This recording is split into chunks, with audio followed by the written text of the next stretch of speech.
What's up, JEFusion fans? This is Philip, and welcome back to another video. So, Project Red has finally begun, and we're starting off with Gavan Infinity. So, yes, as of this recording, Gavan Infinity has just released its first episode, and boy, I want to talk about it right now. So, I'm going to talk about some things, about the first episode. This is, of course, the first impressions video, and I will not really get into any specifics of the story of the first episode. Well, you know, it's not yet. How do you say?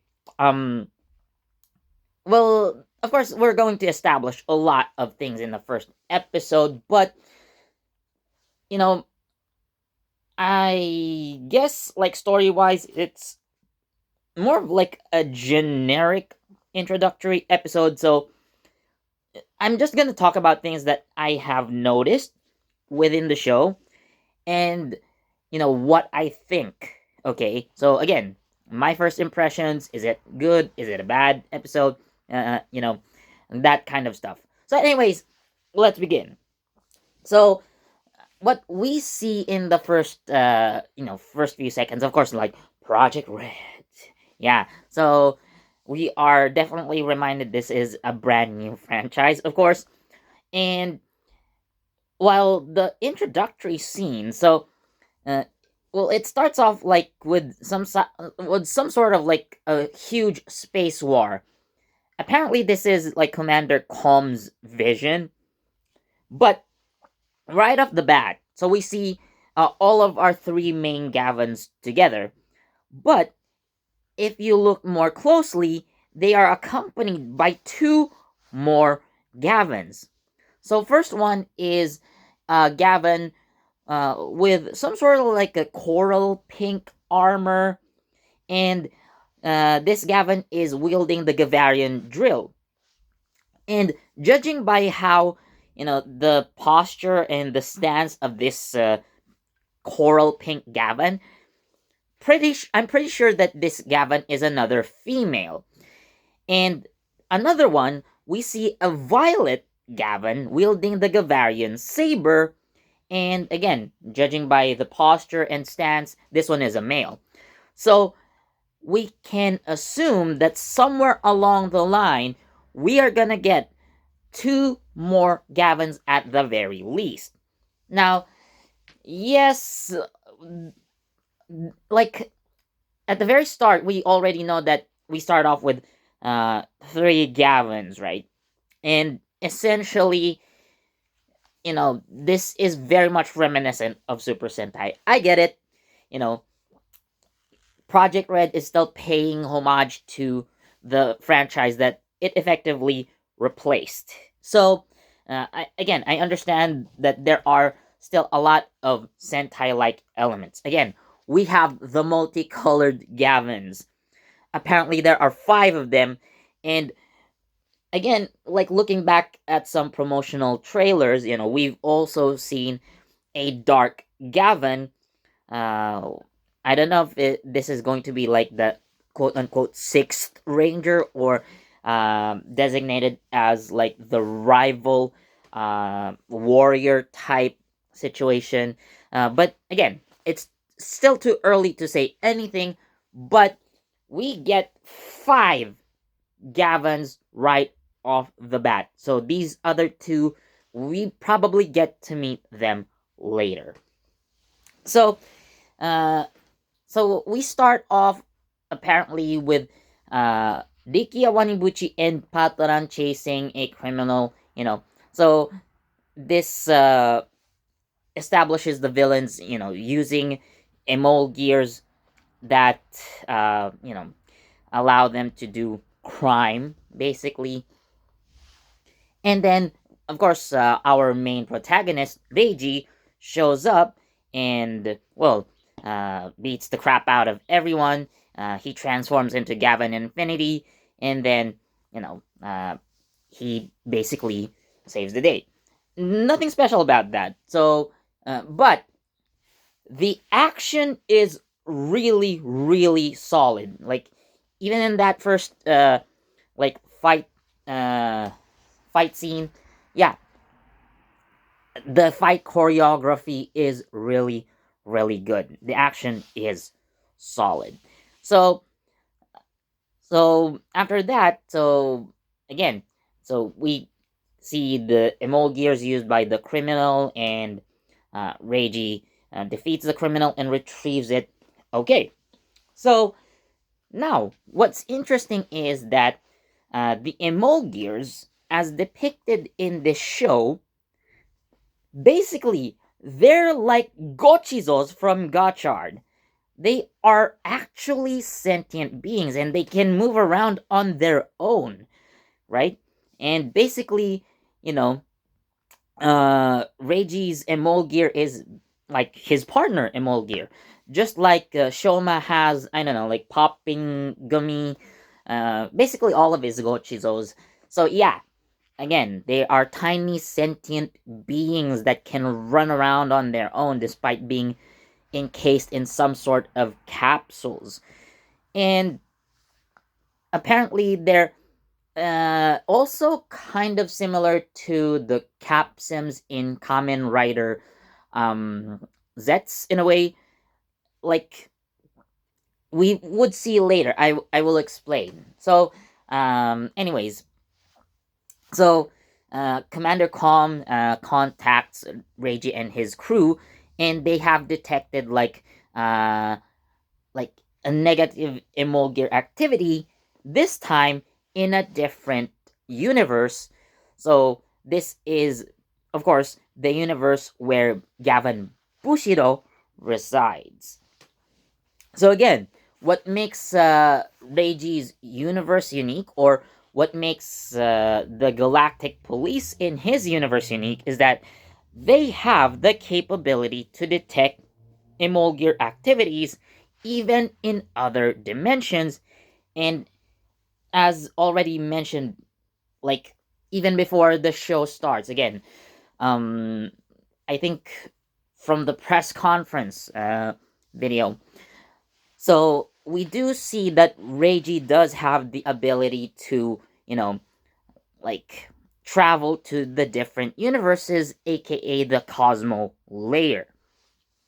So after finishing his case, so Reiji, Daisuke, and Agi, so with the Cosmo Gavarian, of course, so they travel to Lambda, and they also encounter another criminal using Emol gear for their crimes.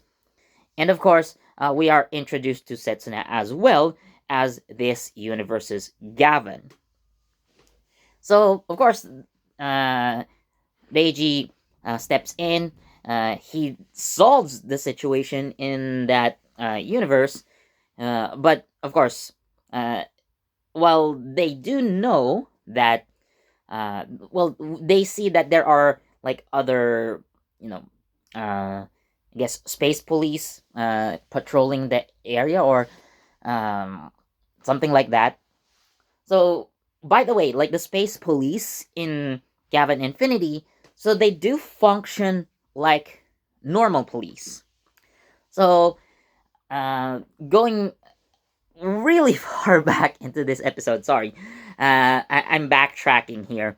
Um, so it is established, at least in uh, the beginning, that you know the Earths that the Gavins inhabit.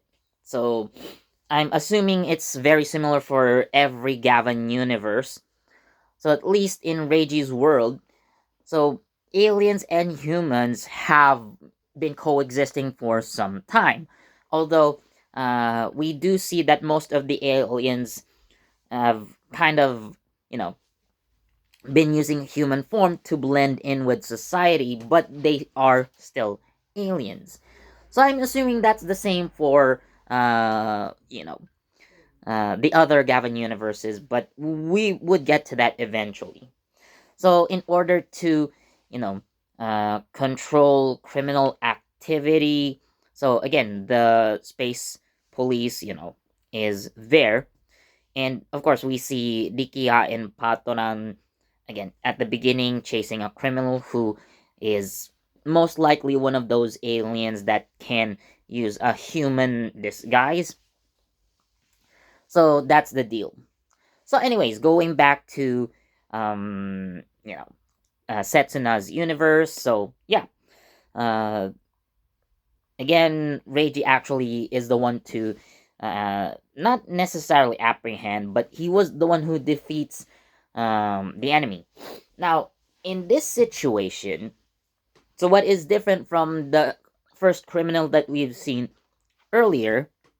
So the first criminal that we see uses the Emolgear to summon like a weapon that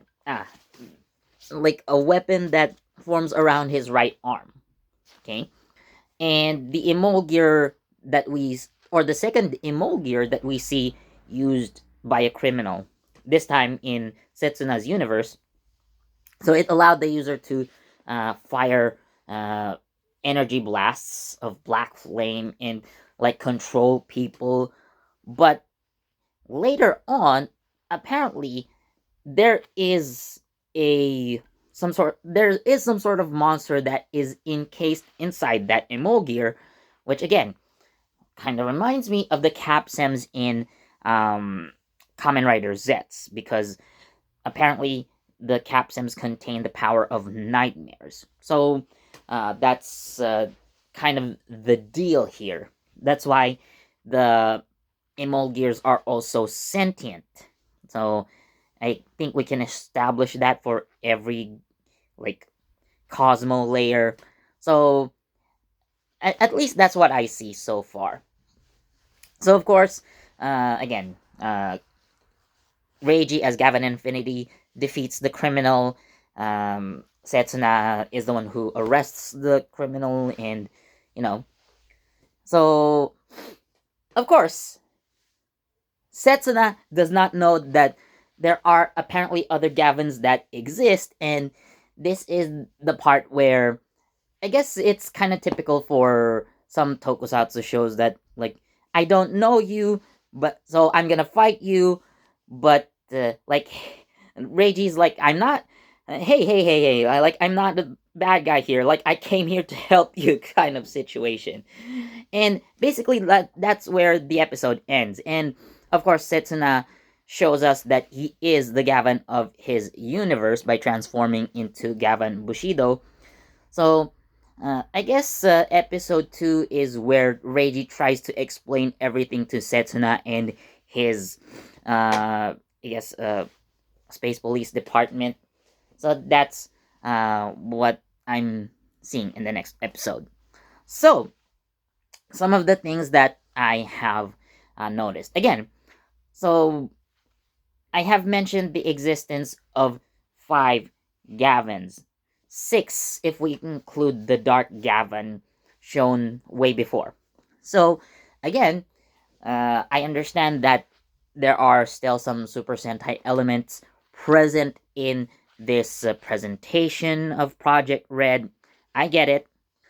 But as someone who grew up watching the original Gavan, and of course, by extension, the new generation Gavan, aka Gavan Type G. So, I'm really amazed that they did incorporate so many elements from the original Gavan, or, they do try to reference. I mean, it's in the name of the show. Other than that, they have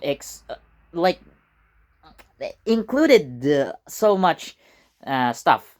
So again, Commander Com is a callback to the original Commander Com in the original Gavan.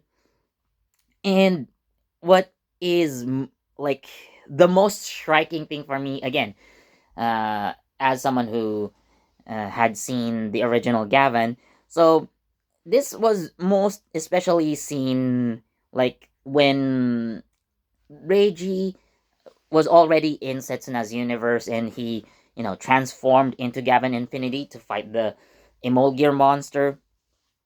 So, the transformation is explained to us like with any other Gavan or any other metal hero or space sheriff entry. So like the narrator actually tells us like they show us the process of transformation plus exposition, which is classic metal hero or space sheriff trope.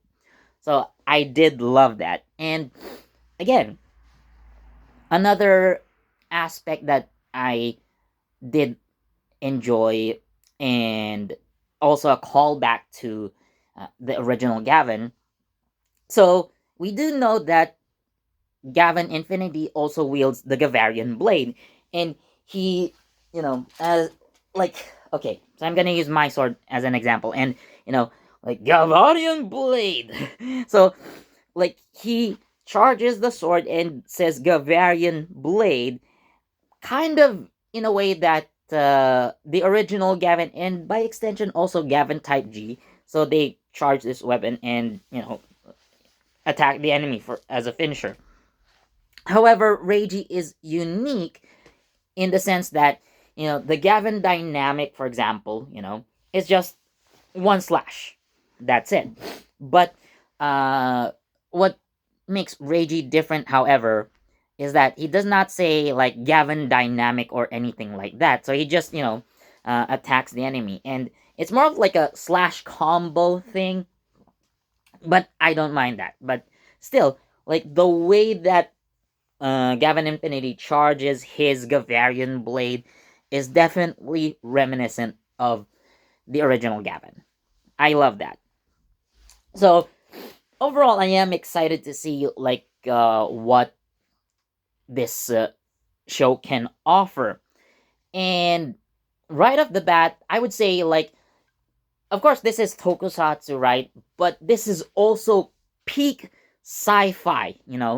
So we have aliens, spaceships, like inter or multiversal travel and whatnot. So again, like heavy emphasis on technology. Again, this is something that you could recommend to any like sci-fi action enthusiast. So I highly recommend it if you're a fan.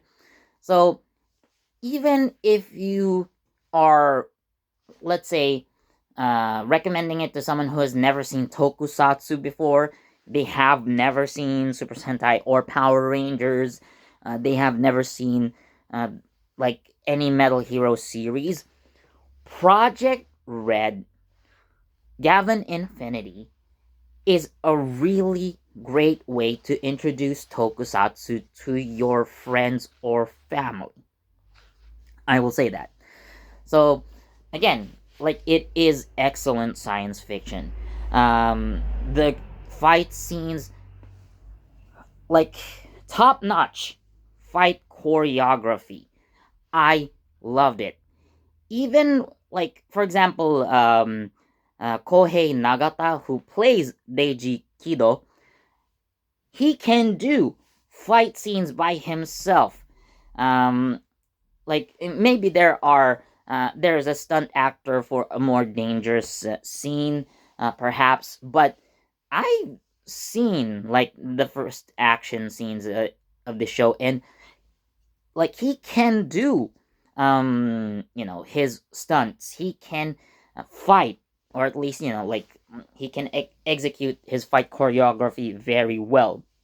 And speaking of uh Beiji, so in terms of like acting skills, well, I can chalk it up to um Mio Fuyuno, aka Hoeru. So I can just chalk it up to him being a new actor without much experience. But Kohei Nagata, well, personally, he's a much better actor. He definitely has a lot of personality, like as Deiji, and I really enjoy this character's acting so much. Yeah, far better than his predecessor. I don't know if Kohei Nagata has experience acting in other dramas, but if that is the case, then he does have the advantage of experience as well. But nonetheless, I do enjoy the acting here. It's not stiff, it's not forced, it's natural, and again, I enjoy the acting. So even the other characters, Daisuke, Agi. I know Setsuna is meant to be like a serious character, so I don't expect a lot of emotions from him. Like he's the stern guy, with you know the serious face. That's his thing. Like, don't expect so much. But yeah, definitely much better acting than Gojuger, um, personally speaking. And yeah, like of course, the special effects. I understand like the heavy use of CGI, but that's obviously, given the nature of the show, like do expect a lot of CGI, but the CGI is done really well, and well, of course, technological advancements and stuff like that. So, uh, of course, the quality is good, cinematic, even if you ask me. But in general, I love it. So, what do you think about Gavan Infinity episode 1 as a whole?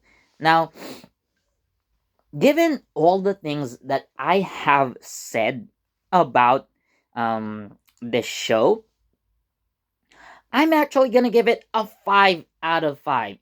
It's a great introduction. Definitely, of course, it has to establish a lot of things for the audience. So, well, the exposition part is, part of the course and is actually, how do you say it? It's been an integral part of like the earlier um Gavin series. Again, I have mentioned before that they do explain the Joe Chuck process, and like in 10 milliseconds, I believe. So like the combat suit forms around the user and things like that. So again, I do enjoy the callbacks.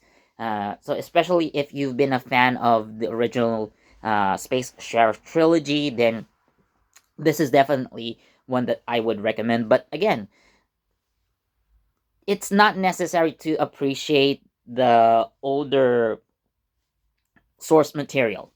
Uh, Gavin Infinity can stand on its own, and it's supposed to be. Toei is marketing it to be separate from the original Gavin. And again, even though there are some Sentai elements in it, like it is like a perfect mix of both Super Sentai and the Metal Hero series that it can stand alone. Now, again, you don't need to appreciate either of the other two, like Metal Heroes, Super Sentai. No, it's not necessary. You can enjoy Gavin Infinity as is. And yeah, again, it's a really, really great introduction episode. Great acting, great action. Special effects, also great. It is a solid episode. And I'm hoping that they can continue to give us like a more uh like consistent quality in terms of story as well. Because again, like I can't imagine Gavin Infinity doing a lot of things, but I hope they do stay on course for you know the overall plot of the show. And well, the characters, they have an interesting array of characters, like our main Gavins, even the supporting characters. I think they're interesting, and I want to see uh, each character have their own moments, not just our main heroes, not just Reiji. Of course, he's the main protagonist, so he's gonna have a lot of his, you know, moments. But I am interested in seeing like the other characters shine as well. So, anyways, that's my first impression of Gavan Infinity. So, what do you think?